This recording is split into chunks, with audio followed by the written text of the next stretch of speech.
Hi everyone, we are going to present about our case study on the topic revitalization of Jalan HSD. Our tutor is Mr. Ko Jing Hao, and this is a list of our teammates who are Li Hongyi, IFFAH, KHAMISA, NAURA, NASIR, Lu Hongxiang, FONG, CHANG, NAJMI, Bin, NIERY, and YONG. Hi, I'm Hongyi. The lack of historical elements present in Jalan HSLE is decreasing its heritage value and attracting less tourists despite the re-including three main temples. The dissatisfaction of tourists lie in the under-maintenance of the shophouses, 5-foot walkway, visibility of heritage buildings lost due to the new sky-high riser nearby, and the loss of authenticity of culture, ambience and heritage due to these urbanisms, the deterioration and the loss of identity of the street. Due to this is one of the main reasons it is not getting the exposure it needs, as tourists are looking for heritage tourism when it comes with culture and historical history of places. With a route spanning to as long as 1.8 km with 3 historical temples, Kwanti temples, Sri Maha, Mariamena, and temple and Sinzi Iya temple. With 3 historical temples, it is important that the street also caters within the same concept, meaning it is important for the street to have a urban but a more touristic and historical stores, market and events. Despite having the rich heritage architecture, the street lack in communicating those elements effectively, as excluding the temples. That street has a limit of 1 to 2 stores that depicts historical elements. Therefore, it is important for the Jalan HSD to embody the spirit of the culture along with the temples located in the street. What tourists are looking for his heritage tourism or traveling to experience the place, artifacts and activities that authenticity represent the stories and people of the past and present. It includes visitation or to cultural history and natural resources.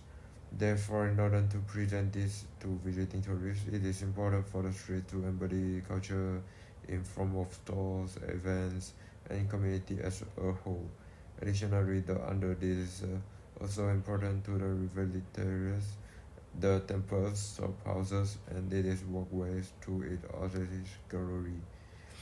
The purpose of the study preserves the current standing historical buildings in Jalan HSD and to restore the damaged or low-maintained areas of the street, including the shophouses and the walkway, not limited to intangible factors with excellent historically accurate development, site visits, and intense in-depth research through various platforms. And the issue is the loss of authentic cultural identity of Jalan HSD, and their focus on authentic cultural and heritage experience of sustainable heritage. And the elements of architecture is the solution is operation conservation of heritage building according to the conservation principle and method. And one is management planning and the other one is conservation conscious movement. For the traditional business, the solution is provide cultural events, products, and services that align with a well-defined authenticity criteria. One of it is repossess or convert the heritage sites, and the other one is traditional merchandising. Thank you.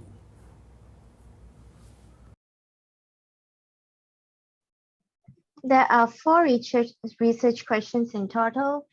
Question number 1, can traditional merchandise help with the re-establishment of the brand of the road in a heritage tourism area? Question number 2 is, can conversion of a heritage building as museums and heritage centers revitalize the area? And question number 3, can a management plan serve as a tool for the implementations of the conservation plan? And question number 4, how can conservation conscious movement on the topic of heritage tourism spread awareness to the community of Jalan HSLE?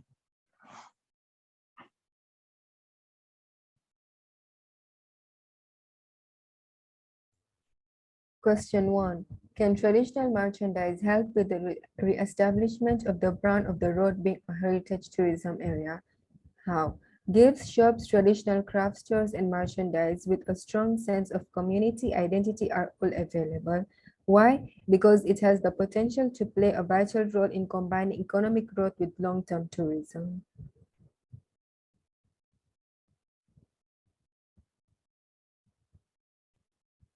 The results.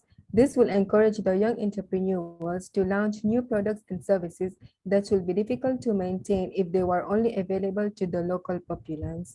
Also, the government is encouraging more tourists to visit the nation, which involves the provision of safe and advanced services. As a result, new roads and highways are being developed, as well as public facilities. Infrastructures that are both safe and creative allow products to flow freely. Furthermore, local residents benefit from opportunities for economic growth.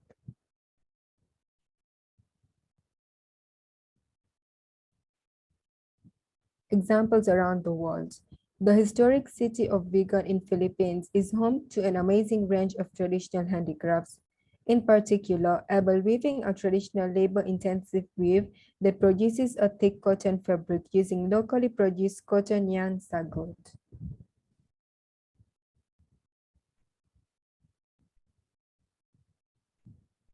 The Hindu merchandise. The costume jewelry She, which has been in business since the late 1970s, was one of the first companies in Malaysia to venture into the retail and distribution of artificial costume jewelry and fashion accessories. Gold-plated, storing silver, acrylic, plastic, crystals, and cosmetics items from the majority of their offerings. The Rajub herbs and spices, and the Zopu traditional clothing, which was created in June 2016 with the purpose of providing customers with original handloom Kanjivaram silk saris, which is one of a kind handmade work of art. For the Chinese merch, we have traditional clothing such as qipao or hanfu. They were a type of clothing which is long, loose, straight-cut jackets and pants or gowns, and were a reflection of Chinese aesthetic, philosophy, and social values through the history. Chinese calligraphy is a form of writing characters from the Chinese language through the use of ink and a brush. It's a tradition in China through centuries of practice, and is an art of turning Chinese character into images through pressure and speed variation of the pointed Chinese brush. Chinese painting, like calligraphy, is done using a brush dipped in black ink or colored pigment. It has two main styles, Gongbi being a meticulous style, usually rich in colors and have a more detailed brush stroke. Xie on the other hand, is a freehand style and often features exaggerated forms and express the artist's feelings through its looser style of painting. And Chinese embroidery was a form of art widespread throughout China in the Han Dynasty, and there are four distinctive styles, or they call schools. The Shu school is intricate, is tightly stitched, excel in mixing the threads in a gradually increasing fashion to transition from colors to colors.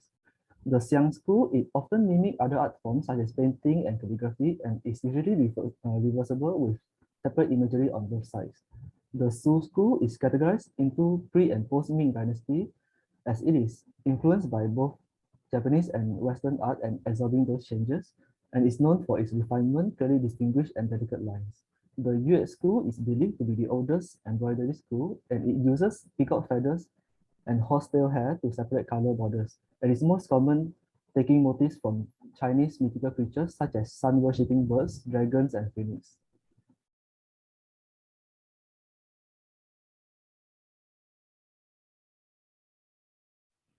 The second research question is, can conversion of the heritage buildings as museums and heritage centers revitalize the area? This can be achieved in various ways, such as 4D theaters, heritage centers, museums, and organizing art exhibitions relating to the area. These places can be a place for cultural, tourism, recreational, and educational, and would contribute to state economy and add more value to the historical sites. As a result, these places filled with educational resources would help bring communities together by fostering a common knowledge of distinctive cultural identity and would add value by reducing cost and environmental impact. One of the examples around the world is the State Museum that was once a cotton mill in South Carolina. It has 4 floors of permanent and changing exhibitions, a digital dome planetarium, and a 4D interactive theater and an observatory. It contributes to more than 22 million to the state's economy.